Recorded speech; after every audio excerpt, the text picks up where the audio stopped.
Pagkatapos noon, sumiping si Adan sa asawa niyang si Eva at nagbuntis ito. Nang manganak si Eva, sinabi niya, "Nagkaroon ako ng anak na lalaki sa pamamagitan ng tulong ng Panginoon, kaya Cain ang ipapangalan ko sa kanya." At muling nanganak si Eva ng lalaki at Abel ang ipinangalan sa kanya. Nang lumaki na sila, si Abel ay naging pastol ng mga tupa at kambing, at si Cain naman ay naging magsasaka.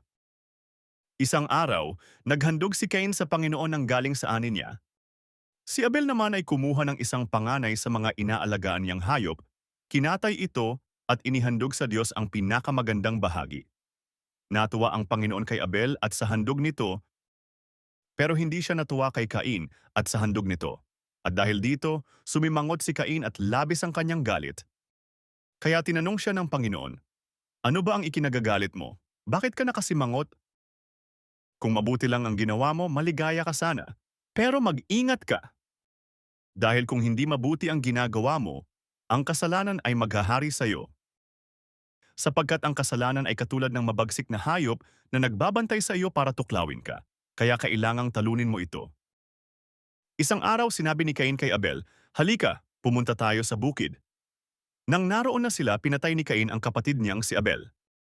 Pagkatapos, nagtanong ang Panginoon kay Cain, "Nasaan ang kapatid mo?"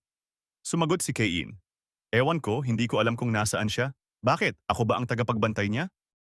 Sinabi ng Panginoon kay Cain, "Ano ang iyong ginawa? Ang dugo ng kapatid mo'y parang tinig na nagmamakaawa na parusahan ko ang taong pumatay sa kanya. Dahil sa ginawa mo, isusumpa ka.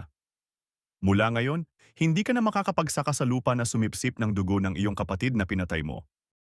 Kahit magtanim ka pa, ang lupa ay hindi na magbibigay sa iyo ng ani. At wala kang pirmihang matitirhan, kaya magpapagalagala ka kahit saan." Sinabi ni Cain sa Panginoon, "Napakabigat ng parusang ito para sa akin. Itinataboy ninyo ako ngayon sa lupaing ito at sa inyong harapan. Wala na akong matitirhan, kaya kahit saan na lang ako pupunta. At kung may makakakita sa akin, tiyak na papatayin niya ako." Pero sinabi ng Panginoon kay Cain, "Hindi iyan mangyayari sa iyo, sapagkat ang sino mang papatay sa iyo ay gagantihan ko ng 7 beses." Kaya nilagyan ng Panginoon ng palatandaan si Cain para hindi siya patayin ng kahit sinong makakakita sa kanya.